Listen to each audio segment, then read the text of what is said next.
നമസ്കാരം, എല്ലാവർക്കും പുതിയൊരു വീഡിയോയിലേക്ക് സ്വാഗതം. നമ്മുടെ വീടുകളിലൊക്കെ സാധാരണ എപ്പോഴും കാണപ്പെടുന്ന ഒരു പച്ചക്കറിയാണ് ഉരുളക്കിഴങ്ങ്. ഇത് പെട്ടെന്ന് മുളച്ചു പോകുന്നത് വീട്ടമ്മമാർക്ക് ഒരു തലവേദനയാണ്. ഇത് അധിക നാൾ ഫ്രിഡ്ജിൽ വെക്കാതെ പുറത്ത് സൂക്ഷിക്കുകയാണെങ്കിൽ പെട്ടെന്ന് മുളയ്ക്കുകയോ ചീത്തയായി പോവുകയോ ചെയ്യും. ഫ്രിഡ്ജിൽ നമ്മൾ വെക്കുകയാണെങ്കിലോ ഉരുളക്കിഴങ്ങിലെ സ്റ്റാർച്ച് അന്നജം പഞ്ചസാരയായി മാറാൻ കാരണമായേക്കാം എന്നതിനാൽ അത് ഒഴിവാക്കുന്നതാണ് നല്ലത്. അതുപോലെ ഉരുളക്കിഴങ്ങ് മുളച്ചു കഴിഞ്ഞാൽ അത് പാകം ചെയ്യാൻ എടുക്കാതിരിക്കുന്നതാണ് നല്ലത് എന്നാണ് ആരോഗ്യ വിദഗ്ധർ പറയുന്നത്. ഫ്രിഡ്ജിലല്ലാതെ ഉരുളക്കിഴങ്ങ് കൂടുതൽ കാലം കേടാകാതെ എങ്ങനെ സൂക്ഷിക്കാം? അതിന് സഹായിക്കുന്ന ചില ലളിതമായ വഴികളുണ്ട്. ഒന്നാമത്തേതാണ് അനുയോജ്യമായ സ്ഥലം തിരഞ്ഞെടുക്കുക എന്നത്. ഉരുളക്കിഴങ്ങ് സൂക്ഷിക്കാൻ ഏറ്റവും മികച്ച സ്ഥലം തണുപ്പുള്ളതും ഇരുണ്ടതും വരണ്ടതുമായ ഒരിടമാണ്. നേരിട്ടുള്ള സൂര്യപ്രകാശം ഏൽക്കുന്നത് ഒഴിവാക്കണം. സൂര്യപ്രകാശം ഏൽക്കുന്നത് ഉരുളക്കിഴങ്ങ് പച്ച നിറമാകാനും ടോക്സിനായ സൊളാനൈഡ് രൂപപ്പെടാനും കാരണമാകും. അടുത്തത് വായു സഞ്ചാരം ഉറപ്പാക്കാം. വായു കടക്കുന്ന തരത്തിലുള്ള സഞ്ചികളിലോ കൊട്ടകളിലോ അല്ലെങ്കിൽ കടലാസ സഞ്ചികളിലോ വേണം ഉരുളക്കിഴങ്ങ് സൂക്ഷിച്ചു വയ്ക്കാൻ. പ്ലാസ്റ്റിക് സഞ്ചികൾ നമുക്ക് ഒഴിവാക്കാം, കാരണം ഇവ ഈർപ്പം നിലനിർത്തുകയും ചീഞ്ഞു പോകാൻ കാരണമാവുകയും ചെയ്യും. അടുത്തത് ഉള്ളിയുമായി നമ്മളിത് ഒരുമിച്ച് വയ്ക്കരുത്.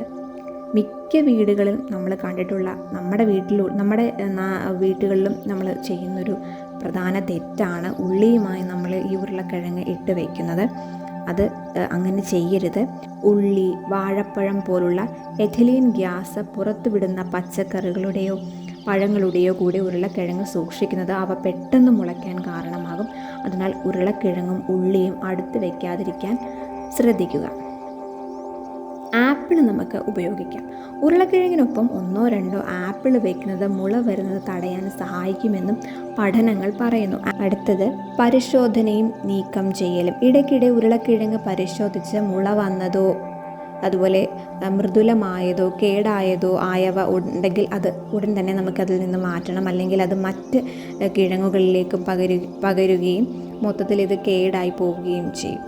ഉരുളക്കിഴങ്ങിൽ മുള പൊട്ടുന്നത് ശ്രദ്ധയിൽപ്പെട്ടാലും ഇതൊന്നും കാര്യമാക്കാതെ മുള പൊട്ടിയതെല്ലാം നീക്കം ചെയ്ത് നാം കറികൾക്കായി ഉപയോഗിക്കുന്നുണ്ട്. ഇങ്ങനെ ചെയ്യുന്നത് ഭക്ഷ്യ വിഷബാധയ്ക്ക് കാരണമാകുമെന്നാണ് ആരോഗ്യ വിദഗ്ധർ പറയുന്നത്. മുളച്ചതും പച്ചനിറം കാണപ്പെട്ടതുമായ ഉരുളക്കിഴങ്ങ് ഭക്ഷ്യയോഗ്യമല്ലെന്നാണ് വിദഗ്ധരുടെ അഭിപ്രായം. എന്നാൽ ഇവ നമുക്ക് നടുന്നതിനായി ഉപയോഗിക്കുന്നതിൽ തെറ്റില്ല. മുളച്ച ഉരുളക്കിഴങ്ങ് കഴിക്കുമ്പോൾ അത് പല വിധത്തിലുള്ള രാസമാറ്റത്തിന് കാരണമാവുകയും ഇത് വിഷാംശത്തിൻ്റെ അളവ് വർദ്ധിക്കാൻ കാരണമാവുകയും ചെയ്യുന്നു. ഉരുളക്കിഴങ്ങ് മുളച്ചാലുണ്ടാവുന്ന പച്ചനിറം വിഷത്തിന് തുല്യമാണെന്നാണ് പറയുന്നത്. ഛർദി, വയറിളക്കം തുടങ്ങിയവയിലേക്ക് ഇത് വഴിവെക്കുന്നു. കൂടാതെ ദഹന പ്രശ്നങ്ങൾ ഉണ്ടാക്കുന്നതിനും ഇത് കാരണമായേക്കാം. മുളച്ച ഉരുളക്കിഴങ്ങിൽ ഗ്ലൈക്കോൽക്കളൈഡുകളുടെ സാന്നിധ്യം വളരെ കൂടുതലാണ്. ഇതാണ് വിഷബാധയ്ക്ക് കാരണമാവുന്നത്. നാഡീപ്രവർത്തനങ്ങൾ നിലയ്ക്കാനും ഇത് വഴിവെക്കുന്നു. അതേസമയം ശരിയായ രീതിയിൽ നമ്മൾ ഉരുളക്കിഴങ്ങ് പാകം ചെയ്യാൻ എടുക്കുകയാണെങ്കിൽ അവ നമ്മളുടെ അടുക്കളയിലെ ഏറ്റവും ആരോഗ്യകരമായ ഭക്ഷണങ്ങളിൽ ഒന്ന് തന്നെയാണ്. ദഹനാരോഗ്യത്തിന് അത്യുത്തമമാണ് ഉരുളക്കിഴങ്ങ്. ഇതിൻ്റെ തൊലിയിൽ ഗണ്യമായ അളവിൽ ഭക്ഷണ നാരുകൾ അടങ്ങിയിട്ടുണ്ട്. ഇത് കുടലിൻ്റെ ആരോഗ്യം, ദഹനം, മൊത്തത്തിലുള്ള കുടലിൻ്റെ പ്രവർത്തനം എന്നിവയെ പിന്തുണയ്ക്കുന്നു.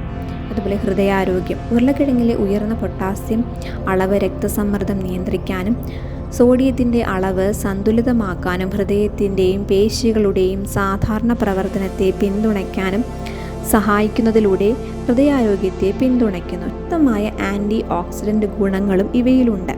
ഉരുളക്കിഴങ്ങിൽ ഫിനോളിക് ആസിഡുകൾ, ഫ്ലേവനോയിഡുകൾ, കരോട്ടിനോയിഡുകൾ എന്നിവ അടങ്ങിയിട്ടുണ്ട്.